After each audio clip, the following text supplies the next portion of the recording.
Ms. Waters recognized for 5 minutes. Thank you very much. Chairman Powell, are you familiar with Project 2025? Not really, no. You've heard about it? I really don't focus on these things at all. I mean, You don't focus, but you know there's something known as a Project 2025? The reason I'm asking you is because one proposal is to get rid of the Fed's dual mandate to promote only stable prices, but also maximum employment.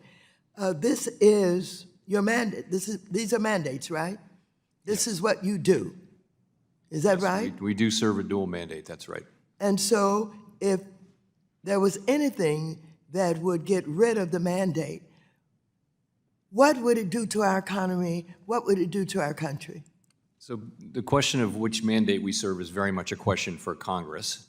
My own view has been that the dual mandate has served us well. This is something Congress can change and change back to a single mandate. There are What do you do to get maximum employment?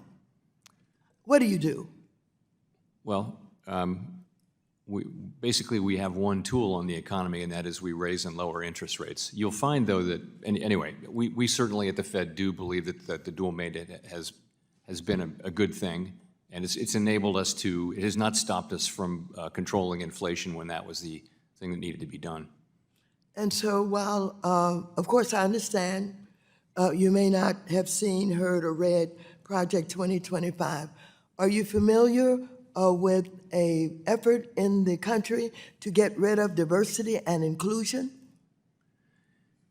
I see these things mentioned, but honestly, we're pretty focused on our task, which is maximum employment, price stability. We're strong supporters of diversity at the Fed, as you know. Are you aware that I created a subcommittee on diversity and employment in this committee? Yes, I remember that. And do you think that getting rid of diversity and inclusion interferes with your ability to really realize the mandate of maximum employment?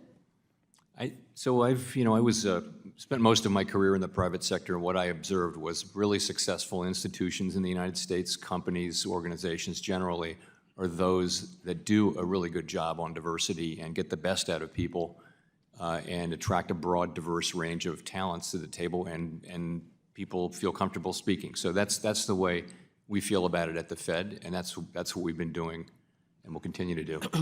And do you think it's important not only to have diversity and inclusion in the public sector, but in the private sector also? Yes, and as I mentioned, if you look at very successful American companies, you will very often see that they're good at that. They're good at hiring, attracting, investing in, and keeping diverse talent. That's one of the things that our really good U.S. public companies do well. Have you seen improvement during your tenure where diversity and inclusion has created opportunities for more jobs and have to reduce the unemployment rate? Certainly seen, I think you see over the course of my long career a big change in diversity and inclusion. And you see that in the private sector and the public sector, and I think that's generally progress. I do. Under the work of this committee, and the subcommittee is chaired by Ms. Beatty, she was able to gather important data about what was going on in the private sector, and what she discovered was that many of the CEOs and others welcomed the opportunity to learn more and to do better and to get assistance, and we saw improvement with diversity and inclusion. Have you seen that? There's no question. If you talk to CEOs, they get this. If you want to attract the best talent in our country now, you need to be committed to these things. And so I would like to compliment you on the job that you have been doing.